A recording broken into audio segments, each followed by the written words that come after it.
A lot. We could watch this shit right here, and then I'm out of here once it's done. Nigga, you look so chopped. Whatever, nigga. Alright, so this video right here is the end of Kick streaming. It's finally happened by A Bando. You feel me? So Kick streaming is finally starting to go in the direction that many people thought it would go when it was first announced. After signing multiple big streamers to I'm not gonna lie, Kick has been around for a long ass time, bro. Like longer than I thought it would be. $2 million contracts to stream on the platform. It seems like now that their contracts are up, many of these big creators are finally starting to just leave the platform. And not to mention, it also currently seems like Kick is about to part ways with... Yo, why did they make all their contracts end at like the same time, bro? Like, they should have freaking... literally the face of their platform. But what's exactly going on with Kick, and why is any of this even happening to begin with? Well, that's probably what you're here to figure out. So... if you're new to the channel, don't forget to hit that subscribe button to join the Trap House with the biggest trapper. And while you're at it, don't forget to click that very first link down below in my description to join my Discord server and become an official member of the community. Now, with all of that being said, let's get into how Kick streaming is. Hey, he plugging, bro. I'm not gonna lie. If you're watching on Twitch, bro, come over. No. If you watch on YouTube, bro, come over to the Twitch, bro. Already falling off. So as you guys all know, the Kick streaming platform was launched in October it's a live streaming service 2022, and it was meant to be a direct rival of the streaming company that I'm sure we're all familiar with that goes by the name of Twitch. I'm sure also... yo, I'm not gonna lie, yo, the amount of bags or the amount of bread that Kick was giving, offering niggas is crazy, bro. Crazy, bro. Wanted to rival other platforms as well, but and it for was you to clear not that like Twitch freaking take over with this all really that bread, stemmed from a series of events that had happened with Twitch prior, such as the frequent bans that was being handed out to some of the biggest streamers on the platform, as well as the gambling ban that happened on Twitch. Wait, what they say? From a series of events and platforms as well, but it was clear that Twitch was the main competitor. It does really stem from a series of events that had happened with Twitch prior, such as the frequent bans that was being handed out to some of the biggest streamers on the platform, as well as the gambling ban that happened on Twitch that didn't really allow streamers prevalent unsafe slots, roulette, and dice gambling sites to go on platforms like state casinos and do slots. And during this time, gambling streams was a very big thing. Like a lot of big streamers such as XQC and Adin Ross had gambling deals, but after this gambling ban, it basically became virtually... Hey, state, y'all niggas trying to give me a gambling deal? I just turned 21. Like 19 days ago, man. Give me that gambling possible for them to even finish their gambling deals. So this is where the gambling companies had to take matters into their own hands, because literally the co-founders that's why they made a new freaking ban. Ed Craven and Bijan will end up creating this Kick streaming platform. So it would make a lot of sense for State to go out and target some of the biggest gambling. Actually, I don't even know if I would take a because the gambling deal. I'm not platform gonna was lie. literally backed up by the CEOs. Cause a lot of y'all niggas are like little niggas, bro.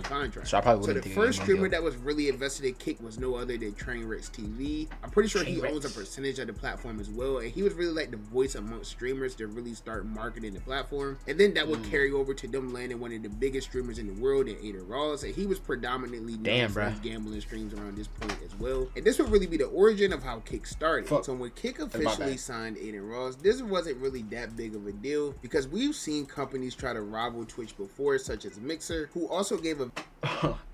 This was terrible.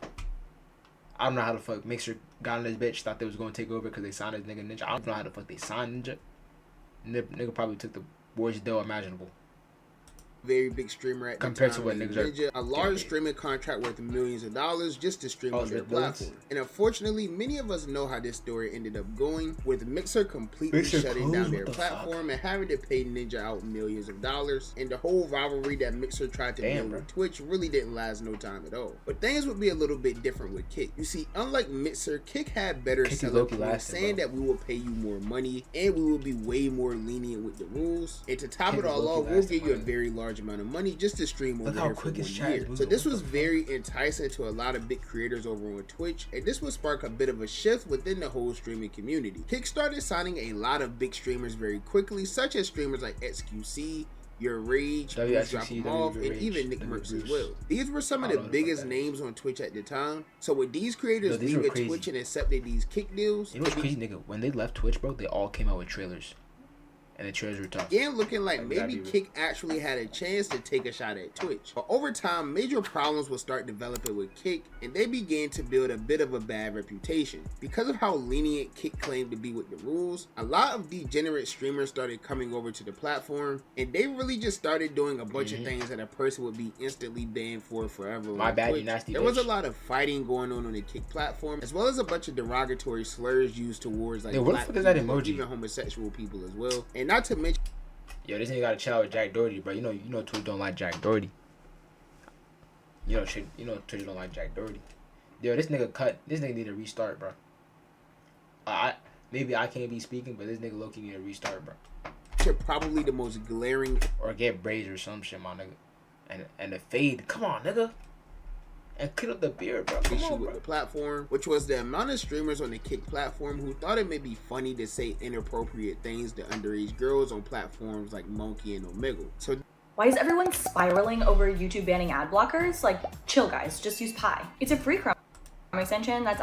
This is when they realized that they really had to start. They just gave me an ad to talk about ad blocking. What are you talking about, bro? Are making some changes, so they began tightening up on their terms of service, and instead of being that lenient platform that allowed basically everything, they started banning streamers for doing some of the littlest things, and this would lead to Kick starting to ban streamers left and right. And granted, most of these bans were probably deserved, but some of these people are actually getting banned for doing the littlest of things. But I definitely understand it, because Kick tries to give streamers a little bit of leeway and allowed them to have a little bit more freedom. But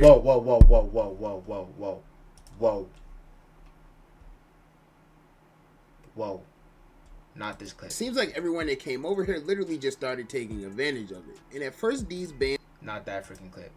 Y'all niggas know I got banned when I showed that clip last time for 7 days. Bro. Weren't really hurting Kick at all. They was more so just getting people off of the platform that probably needed to be off of the platform. But things would really start going downhill for Kick around the time that these streaming contracts that they gave out to these streamers began coming to an end. The very first streamer whose Kick deal would come to an end would be BruceDropEmOff. And he really didn't have a good career on Kick at all. Prior to coming over to the platform, he was one of the biggest streamers on Twitch, averaging tens of thousands of viewers. But once he made the switch... Yo, I think that nigga killed his shit by going to Twitch, bro. I mean, by going to Kick.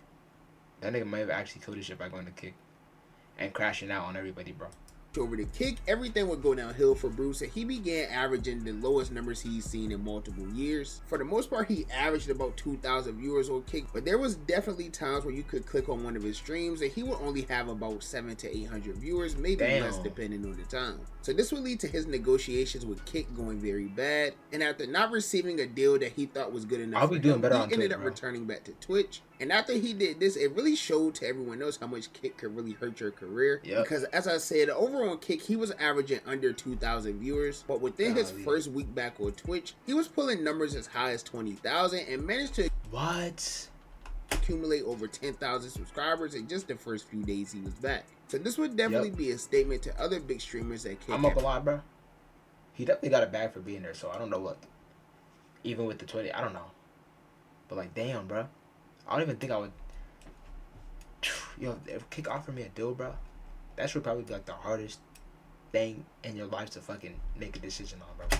Previously signed. But unfortunately, Bruce would end up receiving a lot of backlash for leaving the Kick platform. There was people saying that he didn't really put an effort in on Kick and he just really came over to the platform. That nigga had like no segments, bro. About 1 week ago, another big streamer named Nick Merckx announced that he was leaving Kick as well now that his contract was up. And this would end up being a very big blow for Kick, because one of the main reasons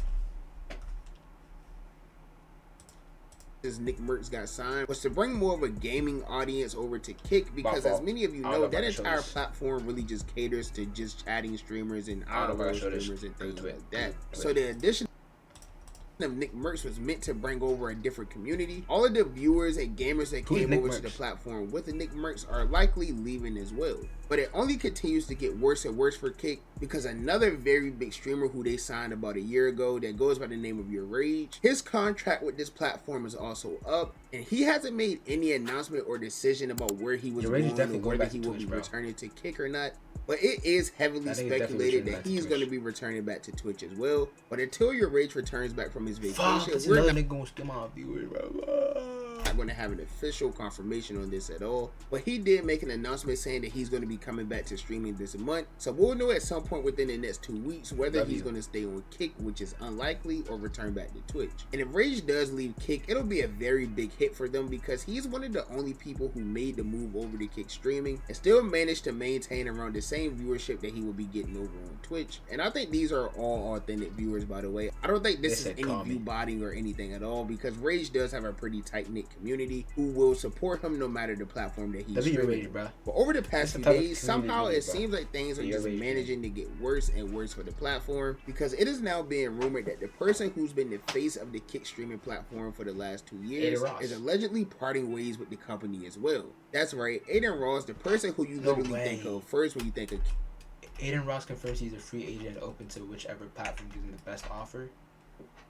Kick streaming is rumored to be parting ways with the platform. And this came after it was announced that the CEO of Kick unfollowed Adin on social media. And Adin Ross will respond to this by saying that he had no idea about any of it. Or what the hell for you guys made a real prevail.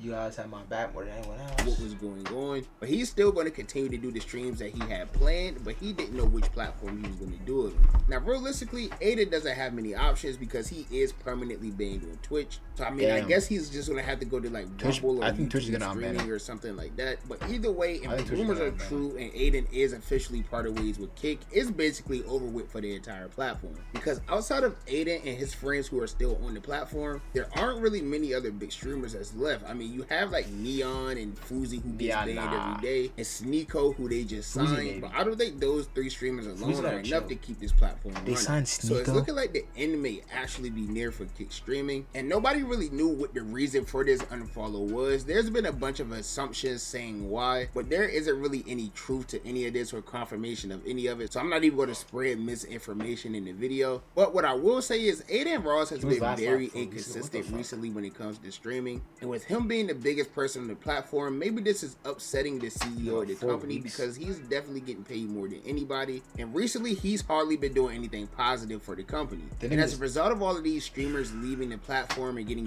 I'm not gonna lie, that Donald Trump 8 times Adin Ross stream was the best shit Kick could have had for them. You feel me?